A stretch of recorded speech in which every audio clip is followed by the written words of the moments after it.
Got it. Good afternoon, good evening, good morning, wherever you are in the world. This is the Backdrop CMS user group meeting for the 11th of April in most parts of the world. Today, we're going to be discussing the recent Backdrop Live and just looking at what topics we had and what we might want to do more of, and what went well and what we can improve on. So we're just going to do some introductions. I'm Martin Price, a web developer in North East England, Yorkshire pudding around the Backdrop community. And if we go to Justin next. Justin Kaiser. I am a developer in Muncie, Indiana. We had a wonderful day for the total solar eclipse on Monday, and it has rained ever since. For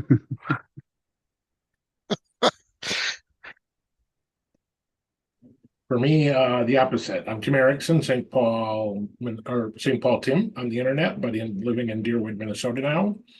The St. Paul in my username is where I lived for a long time, St. Paul, Minnesota. Anyways, keeping that username. We had a very cloudy day on Monday for our partial eclipse, but and it's been nice and sunny the last few days. So, anyways, so welcome everyone. Yeah, maybe somebody will join us. We can have a deep. We're going to debrief Backdrop Live. It would be nice to have a few more people here for that, but we'll do the best we can with what we got. And the other thing that I'd like to specifically do is think about, we don't have any user, so we've been getting pretty good attendance at our user group meetings, especially when we have a topic and we're able to promote it a bit and let people know about it. And we had them, booked out for a couple month and a half of topics scheduled up until recently, and now we're down to nothing. So one of the outcomes of today's meeting is I'd for sure like to get at least the next 3 topics scheduled, and we might mine Backdrop Live and come up with some things from Backdrop Live that we can repeat or build upon. So Martin, I think Justin and I were at the last session of Backdrop Live this time. It had happened a couple days ago on last Thursday, Friday. When we did get some feedback from everybody that was still around, I think we had about 10 people still there, or maybe more, maybe 12 in the final session. I know, Martin, that's really late for you, so you were probably hopefully soundly asleep at that time. Yeah. It felt pretty. I'll just recap. I don't think we took good notes. Sometimes we take good notes at that recap. I intended to take good notes, but I didn't. Just pretty burned out by then. My recollection was that it was pretty the kind of the typical feedback we get. Now, one of the things we keep in mind is that the feedback we get at that final up session is from the people who've stuck around till the very end. So presumably it's going to be a little biased towards the people who really had a good time and enjoyed it. And it was. I think just about everybody seemed to really enjoy the event, got a lot out of it.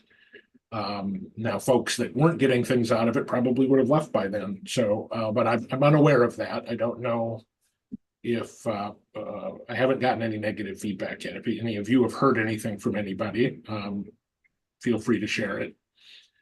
One of the big changes that I think we should talk just a little bit about was the Thursday, Friday. We usually were at one Friday, Saturday. Yeah. And Martin in particular, because we really thought this might affect people in Europe in particular, or that side of the globe. Because with our own schedule, really Backdrop Live started like late Friday afternoon. So it was like almost all weekend, whereas in the US, we had a full day on Friday. And we were hoping this might boost participation from Europe. And I'm not, anecdotally, I don't think it hurt. I don't know if it helped too much. Where I suspect it helped was on day 2. We probably had a few more of the European participants that showed up. showed up on Friday. What was your anecdotal or what your personal experience or anecdote?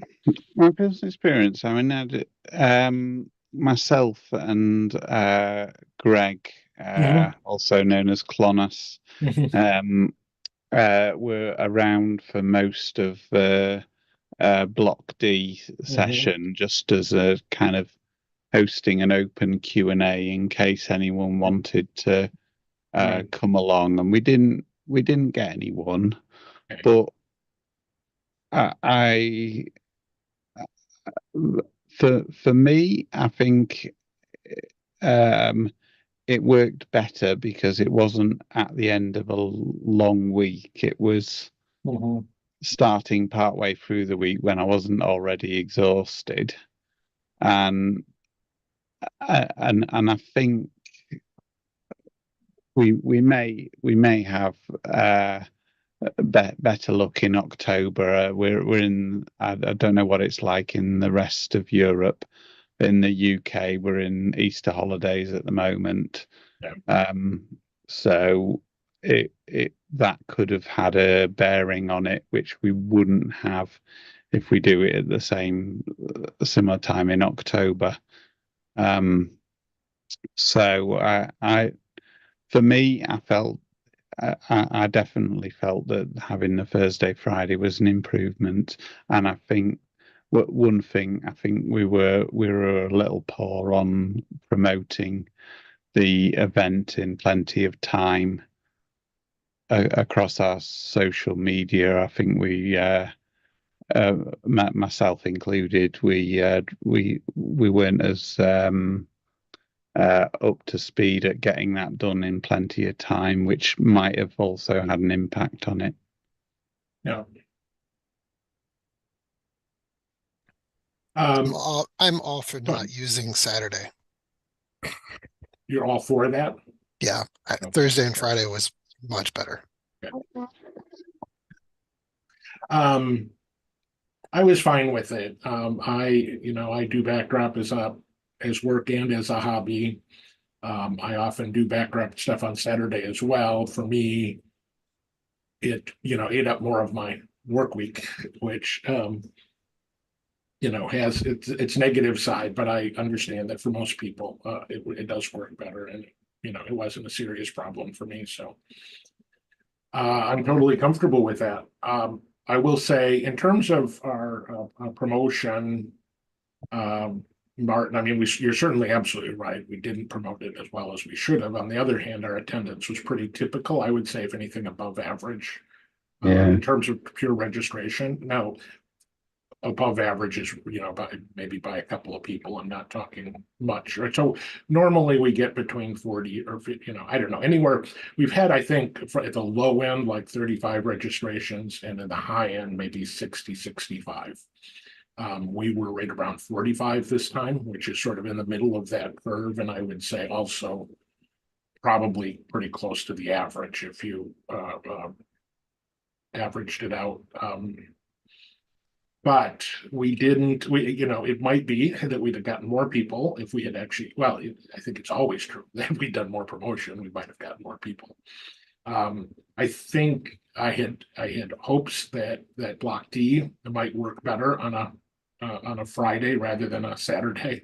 And I do attribute, I don't think that the fact that it didn't work means it couldn't work. I think that was something, people that we needed to promote, and we didn't, and we needed to get some things on the schedule earlier than we did, and we didn't. So I think if we do Thursday, Friday again, I was getting close to just giving up on Block D, but with this Thursday, Friday schedule, I think it's worth maybe keeping it and trying it a little longer. Yeah, I think.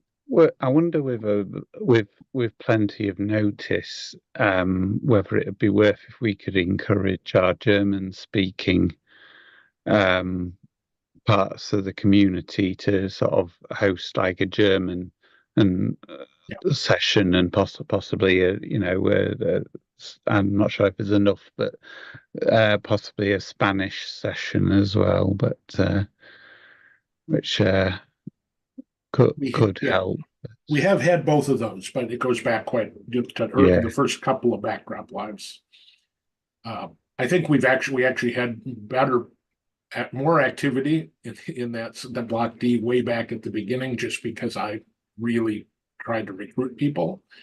Whereas I've kind of given up recruiting people for it because one, I don't feel comfortable recruiting people myself if I'm not going to stay up for it. It would be great as if somebody from Europe that's going to be there helped promote it and recruit people to it so that they could actually be there to greet them. So, yeah, we also didn't do, we did last time, we did something, actually, I think Steve Moore, is it Moorhead? Why did my space? Morehouse. Morehouse. Steve Morehouse did something like what you did, where he kind of hung out there either the last time or the time before. And we did get out an announcement. So I do email blasts before each block starts. And this time it didn't happen before Block D because I didn't coordinate with you. Or did I might have sent one out very early, but then it would have been a couple hours early before I went to bed. But I'm not sure that I did. Anyways, if we did this again, it would be good to make sure that you have the login so that you could do breakout rooms if you needed it. And also that you had you could do the email blast. So anyways, does anybody, did either of you read those email blasts, and are they helpful as sort of a reminder? Or Yeah. okay. What I'm talking about now is I just send out an email to everybody who registered, right, like usually anywhere from 15 minutes to an hour before each block of session starts. And they used to be a little bit more elaborate. I've gotten a little lazier and lazier, and like now they're just mostly a list of what the topics are in the upcoming block. It's just a reminder. Anyways, I don't get much feedback on those pro or con. Well, nobody's complained about them, but I'm not sure if they're having an impact on anybody. But I feel like it can't hurt, and I suspect that some people might. That's a nice reminder if they've went off and started doing something else, and just to get the reminder. And sometimes the other advantage is sometimes the schedule has changed, and then I can the people might not have had a chance to check the schedule, and that email will sort of help let them know that the email. So Irina just joined us. Right. We'll give her a minute. Oh, unmuted. Hello. Hey, Irina. Great to see you guys. Yeah, Hi. you too. Somebody, I won't say who, predicted that you would show up in 2 hours for this meeting. Um, Because I hope it was not ChatGPT, yeah. It wasn't, well, it could have been me, but anyways, good to have you here. So Thank we you. had our two main goals today is just talking about Backdrop Live and doing a little bit of a debrief, maybe talking about some things we want to think about for next time, and then getting our schedule for the next 3 to 4 user group meetings scheduled. So we were talking a little bit about the Thursday, moving from Friday, Saturday to Thursday, Friday. I think we all liked that, thought it went well. Mhm. And we were talking a little bit about the sort of participation in Europe and our Block D situation. And Martin did sort of a Q&A in the wee hours of the morning for us. What would have been early afternoon for you? What time was it for you, Martin? It was early, morning. late morning? Morning, so from 10 till 1. 10 to 1, okay. In the morning, yeah, so well, perfectly all right for me. I heard a rumor that Nate showed up. Yeah, he did. Yeah, he gave us a demo of the it must have been Burning Midnight Oil. He gave us a Yes. it looked to be about 3 o'clock in the morning where he was. Gave us a demo of the work you've been doing on the icon font in Core, which looks really promising. Yeah.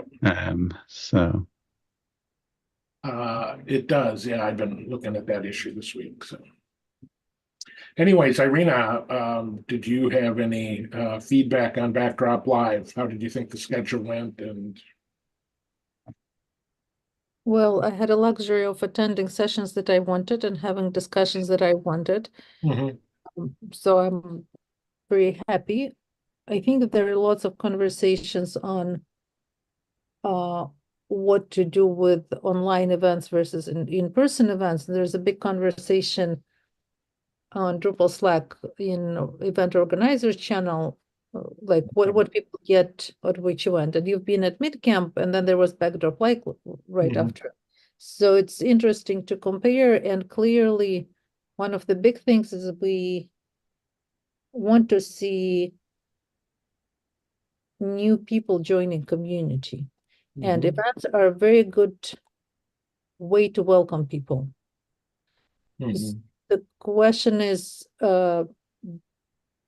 it more of in-person events where we can support new, new faces and new kids on the block, or is it online? Because sometimes it's easier online because people have different time zones. So I don't have Mhm. clear agenda. The event went very well for me. We're using D2B model. We're doing a bunch of migrations, which is for me the most hot topic right now.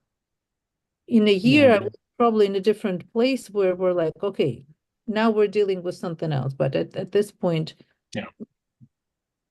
migrations are most important. And I think it was amazing presentation from Penn State.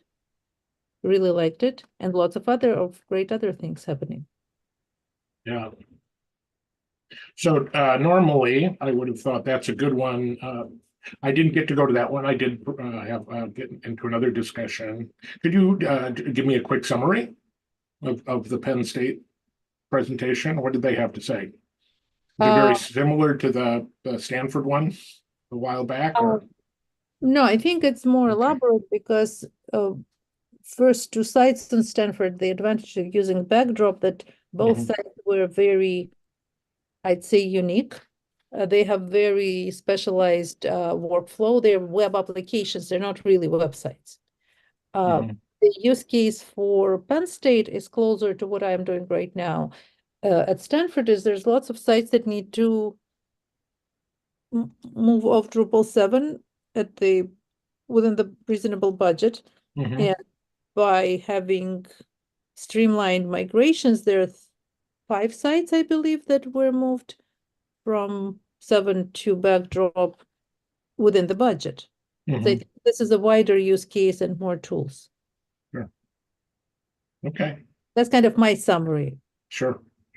Well, that would have seemed like a good one to maybe repeat and get recorded because it wasn't recorded there, but I think you've got that covered already. You're gonna get them to do it at Stanford WebCamp, right? I invited them. Oh, I thought you already scheduled it. They agreed. Okay, yeah, So yeah, the right. process is, Yes. like, for people who dance tango or any Yep. other ballroom dance, you Yep. do the tabaseo, you say, would you like to do Yep. this? People need to say yes. You can't just tell them you have to do it. You just, No, I understand, but I assumed that they had said yes because it was on the schedule. So, yep. And now I definitely talking to Laren, and he will probably connect directly with Eric to see what, how to structure it better. But yeah. sure. Well, I don't think we need to redo it during the off or during our user group again, because I think if we get it recorded once, that's probably good enough at Stanford WebCam. But it definitely seems like it was, one of the more unique and sort of broadly appealing presentation or discussions, right? Yep. I think there were some other really good discussions on narrow topics that, are a little bit, more specific to the, like the core. We had some, there were interesting core discussions that happened and things like that that have a less broad appeal. But I think I wasn't in any of them, but it did seem that the discussions on theming Backdrop seemed to be quite popular, but for beginners in particular. So Well, I think theming has always been like a really popular topic in any Drupal event I've ever been in. We used to, when we scheduled the Twin Cities user group meeting, it's like whenever we were in a lull and, attendance was waning, we would do a theming topic because we knew that would bring people in, and it always did. It would probably, I mean, I don't think we can do too much theming from that perspective, and that there's always public demand for that. It brings in, and it brings in beginners, what Irina said about Backdrop Live welcoming new people into the community. Theming is a topic that brings new people in, right? Yeah, either at Backdrop Live or at the user group. So yeah, I don't, and that was very ad hoc and last minute. You're right, I wasn't in the room, but I know that a lot of people went to that session, and how useful it was, I haven't heard, but I assume that people got things from it. They tried, there was at least some effort to carry it over into a second block.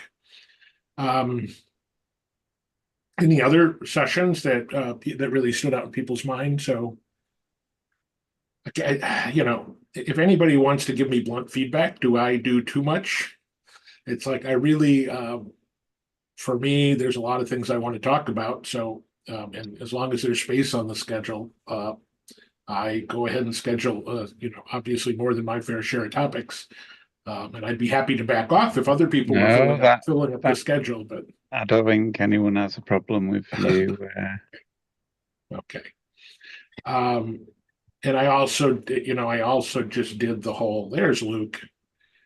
I did the whole backdrop for beginners, which, part of, I kind of wanted, I feel a little, I feel like that's an opportunity for us to get new people involved in presenting. And one of my goals is to sort of have an outline that people can, that anybody could pick up that's familiar, like anyone in this room would be able to like do the views workshop, because we have an outline, we have some examples, and just jump in and do that. And but I also have been doing some trainings where I work through all of that, and this was an opportunity for me to experiment with sort of trying to do all three in a row.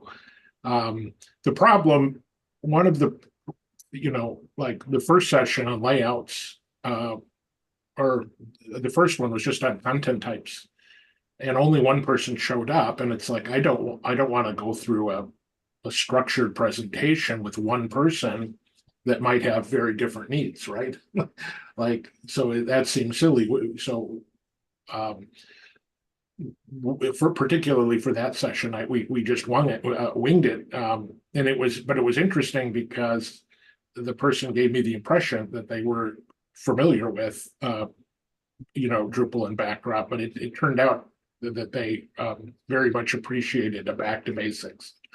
Like that there were a lot of things about just basic things about fields that most of us would take for granted that this person wasn't aware of.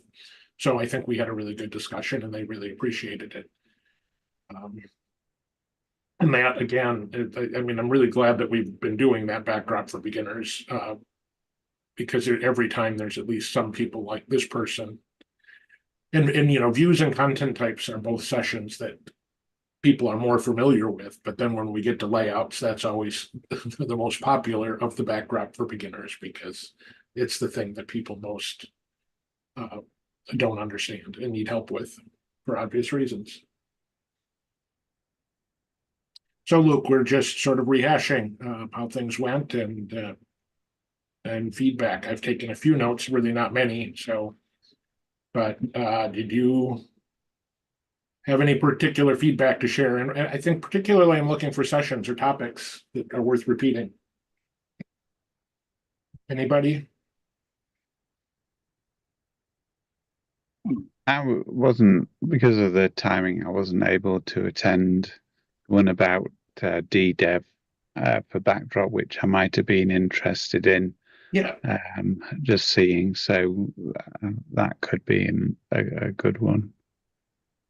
I think, I mean, I agree. I think it's a top, because, well, one, because you told me that you wanted to be there and you weren't able to, that I've been thinking about, that we should do that at a user group. Also, I know it's just a popular topic. for amongst a certain group, right? It's not going to bring in the Yeah. beginners. No, it's But I not a think beginner. for a lot of our intermediate to advanced users, it ended up Greg, who just showed up. So I sort of showed what I was doing, and then Greg upped the ante and showed me what he's doing with DDEV, and it went beyond DDEV. We really just talked about like how we're using command line tools and scripting to modify our local workflow. And I really need to put Greg on the spot and just get him to share that script with me. I think he's reluctant because he wants to clean it up some more. Just Yeah, give it to I me call it a privately. cowboy. I call it a cowboy script. It does a lot of things that, yeah, anyways, should be cleaned up. One general thought on that is that I've seen that certain projects, I can't remember which project I was looking their changelog at, and they officially announced a specific, in this case, it was DDEV, a specific set of tooling as the officially supported sort of like thing. And they ship their, like in their code base, a YAML file, which is ready or something like that. Mhm. I know that we shouldn't be, because there's several out there. It's Lando, it's DDEV, it's Doxal, and there might be others that might be less popular. At least we should have a wiki or a documentation page. Either, and I don't think that it doesn't hurt to have backdrop recipes or whatever they're called on in the respective wikis for these projects. But I think that it's less likely to get backdrop audience in those projects, like the pathway being, I go to DDEV because I want to do backdrop things. And I think it's probably going to be the other way around. I'm in backdrop and then I want to know how to use either one such tool or this specific that I'm used to from other projects. So I think that either documentation pages that have some tips and tricks, ready templates, or, you know, how to use recipes, or blog posts, or yeah, something like that. In the case of this more advanced scripting that I have and things like that, I think that may be a separate project or something. I don't know. Something in contrib space similar to Drush and B. Okay. I don't think we did anything on B this time, which we do have a number of recorded discussions and stuff. And I don't know if we did something on DDEV or development tools. If we probably could at least talk a little bit about B during that. For my benefit in the context, because I joined late, are we discussing sessions that happened in live that we would like to have recordings for? Is that what we are? Yeah, it's sort of, yeah. I think that's sort of where we're at right now in the discussion, or just sessions that you really liked or got something out of that you might want to share, or yes, the ones worth repeating, and or ideas that came out of Backdrop Live, right? We don't have to repeat the same topic, but maybe there's something that was a topic that came up. This is a good one. I really enjoyed, like, there were all the sessions that I attended were brilliant. Like, I got something out of it, right? I like the spirit, and I get a sense of the community, not just growth, but also, I don't know, coming together and sort of like coordinated effort. That's what I got. However, the after sessions, there's things that happened in what I call the after session. So especially the third session of its block, not the third slot, what do we call it? Not slot, the third session. Yeah, the third slot, go ahead. Which doesn't have the time limitation. We sort of like went beyond that, and then people like Nate and Joseph showed things that are coming up, and I don't know why they didn't do it in proper sessions to get people excited. But this is one of the recommendations that I made in Zulip. I said that we should have a dedicated session or multiple, if there's not enough time in 1 hour to demonstrate things that are coming up, to get that would get the community excited about attending, just to find out what's coming up, and live demos of that. And also, you know, the people that are advocating for those issues can solicit help, like with what you call it, testing and feedback. So I thought that this would be a thing to keep an eye for the next slide. Luke, you have your hand up. Yeah. Yeah, I just did that because I didn't want to. I've got a bunch of things, and Okay. I don't want to start dominating in the middle of like somebody else's thing. All right. So I have like 5 things written down, but I'll just get to them. In terms of session, one actually totally stuck out to me. Was yeah, that's I get it, Justin. Was the Amesme thing, right? Where Ryan from Amesme came, and it was particularly interesting because he was first of all one man shop setting up, like a thing, and it was a really interesting sort of Sorry, like Luke, for the record, it's a Maze Mo. Just for the record, Amazemo. because Yeah. this is being recorded. Right. Go on. Sorry. Oh, no, thank you, and thank you for reminding me it's being recorded. That's good to remember. Yeah, just the way the communication between like a vendor Yeah. and us, as agents for users, I thought was a really interesting dynamic and one that could be repeated. I'd love to get, one of the Doxel people in, or other hosting providers, or, somebody that has, yeah, just getting the idea of getting a vendor to come in and talk one-on-one. It reminds me of an amazing thing that happened like years ago, back in the early 90s. I went to a meeting of the Berkeley Macintosh users group at the time that Bill Gates arrived, and Gates, like, to his credit, stood in front of a room, like a really hostile room, and did a demo and answered questions, and it was really an interesting experience. So that's more of those. Mhm. In terms of things that we haven't really done at Backdrop Live, but that perhaps we should consider. I was brainstorming this, is announcements. Like it seems like it'd be fun to have what happens like with the Dries node, for example, or with the end node at DrupalCon, where like, even if it's like predictable, even if it's kind of artificial, it's sort of fun to be like, hey, and here's this new thing that's coming up.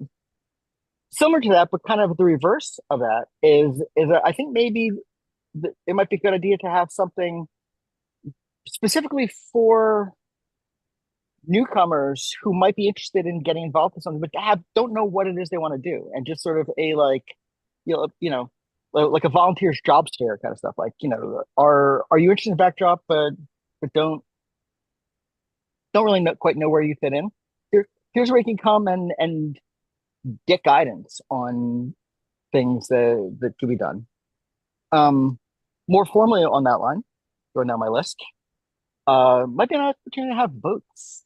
Every so often we kind of like have sort of informal behind the scenes like things, and they might every so often might be a good idea to just say, okay, we don't actually have to respect it, but it'd be sort of interesting just to gather opinions about something and record it and sort of see which path, might might make sense. And then lastly, I kind of want to tag on to what Greg said about sort of the informal, peeks into things. But like maybe that could be a more formalized, or at least just prompted thing for like sneak peeks. Behind the curtains. What are you working on? What's or what's back in the labs? I mean, Joseph in particular, it seems almost every time, like I mention some wacky idea of mine, he's like, well, I prototyped that, and here's a fully functioning version of that wacky idea you just said. So, maybe that could be cultivated. and showcasing things that you have done as part of either contrib innovation, like a major new version of a module that is popular, or even less popular modules that introduces a feature that was not there before. Mhm. So Yeah. for people, I'm not sure if this surfaced after the Backdrop Live, but the things that I mentioned that I was referring to, one of them has surfaced because it's in the issue queue. It's the icon font in core, which is being worked by Nate. And the other awesome thing was Jason showcased a recipes related thing, which was like, it was titled features. Like the pages that he was working on had the titled features like in the admin UI. Mhm. But it basically, he borrowed the features UI from the features module and adapted that to basically building a UI for building configuration builders, Recipes. a recipe. I'm laughing because that's an example of one of The those things wacky.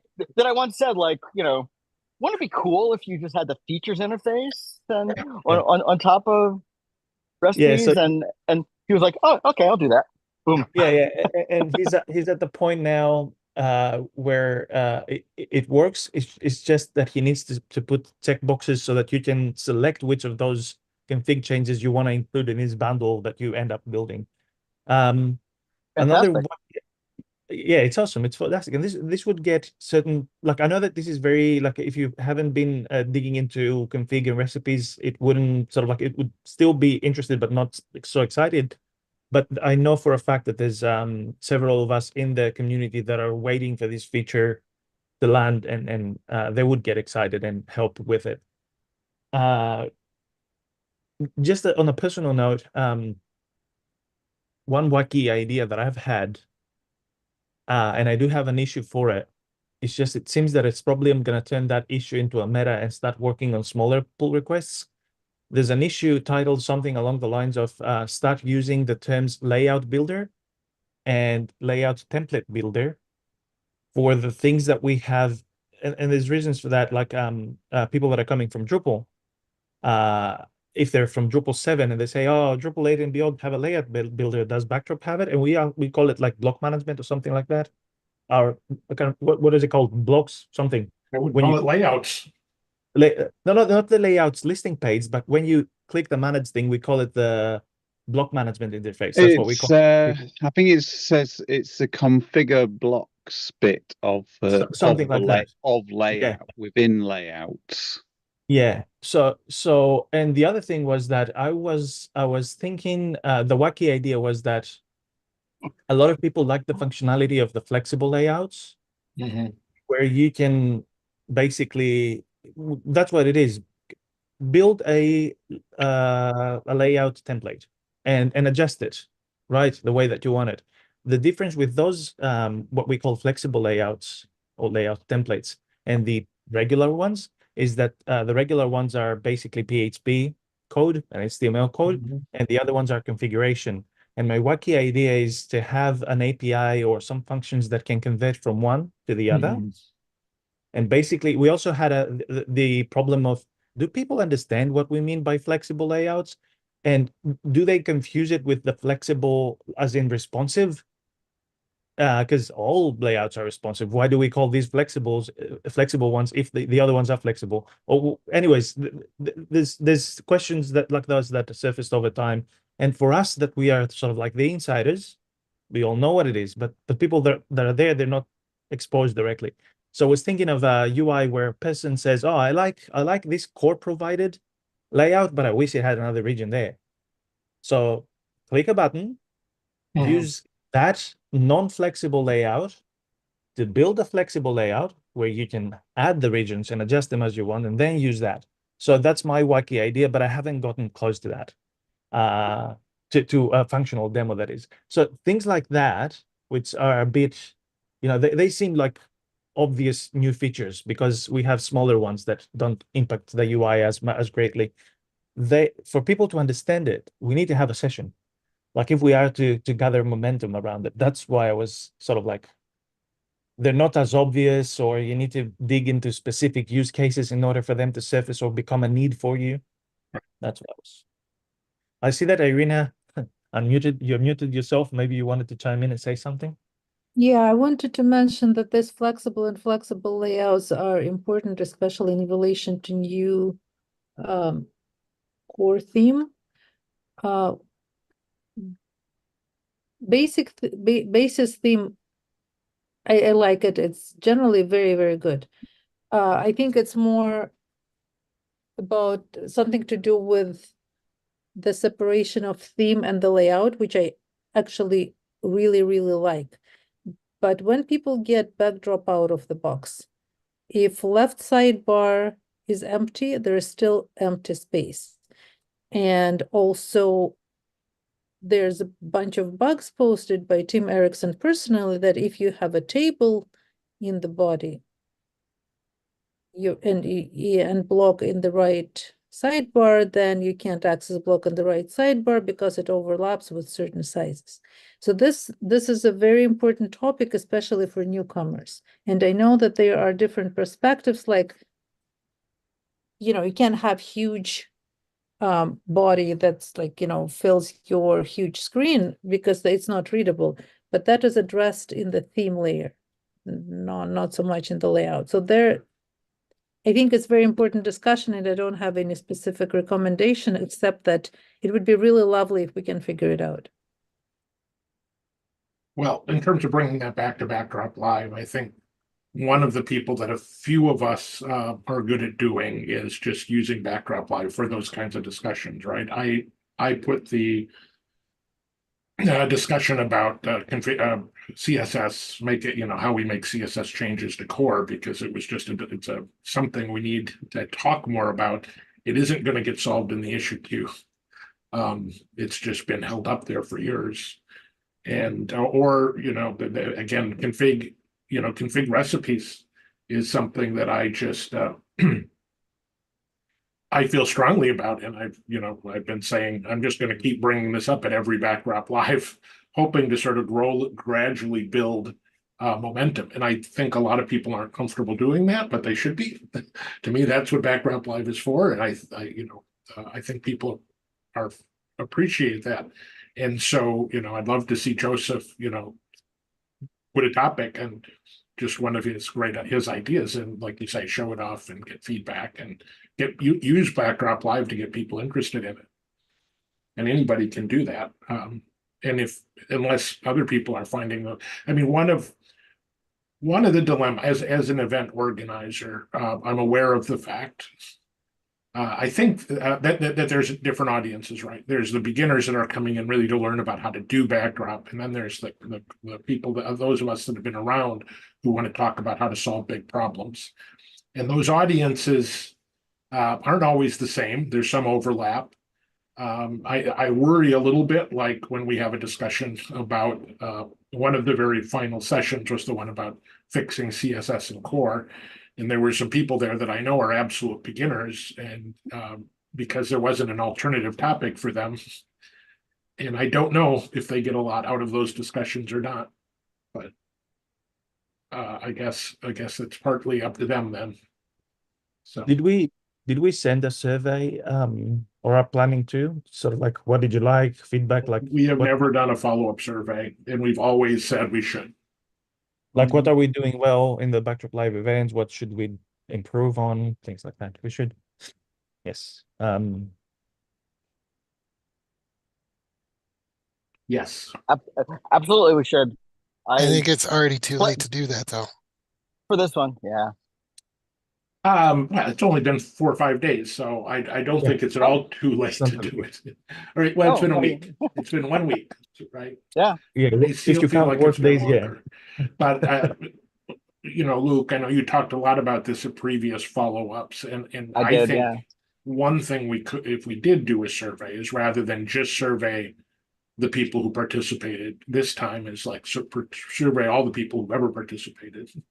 Can I Go suggest something in that, so that it because there's several of us in the room, and maybe at least one other person than me can remember it, if they can consider it a good idea. In the trainings that we used to do in the company that I worked before, we actually slotted a time at the end of the last training session, and we actually sort of like made people to provide the feedback Oh. right then and there so that they don't Yeah. forget. And make it. It's like, hey, while we're discussing this, can you take like 5 minutes or 2 minutes, like make it real quick and just provide feedback. And it worked. It actually worked. It improved our feedback rate. Sure. Not the rating, whether it was good or not, but how much feedback we were getting, because Yeah. otherwise people would just forget it, and no matter what reminders we send them, they didn't get to it.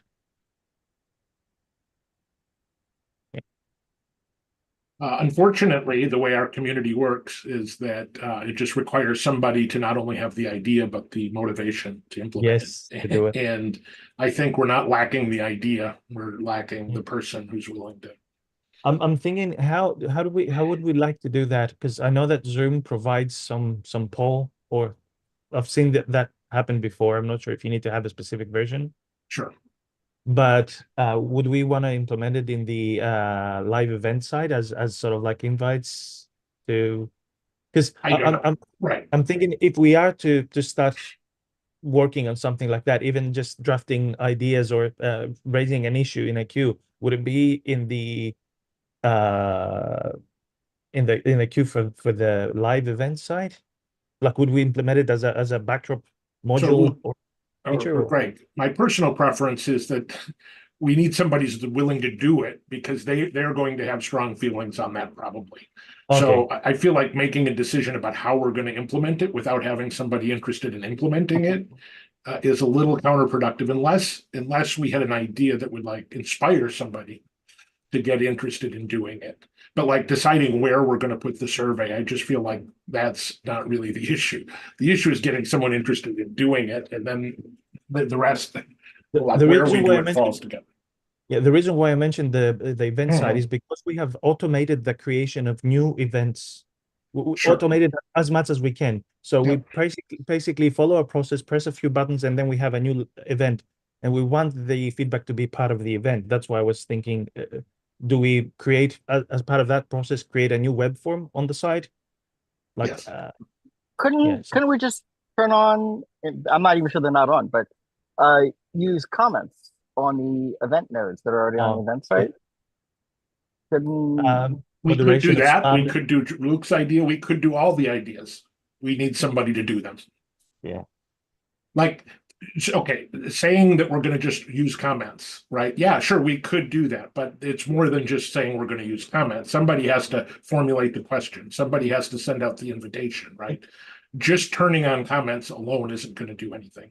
Somebody has to. I think there's two. I think turning on comments and including somewhere in like the speaker notes that whoever is managing the session just include as part of the to-do list in the last 3 minutes or whatever, Sure. Ask the audience to go to you can even post in the chat, and if people forget to do it or don't do it, it's not really a huge loss, right? But Tim, are you involved in the process of starting a new live event?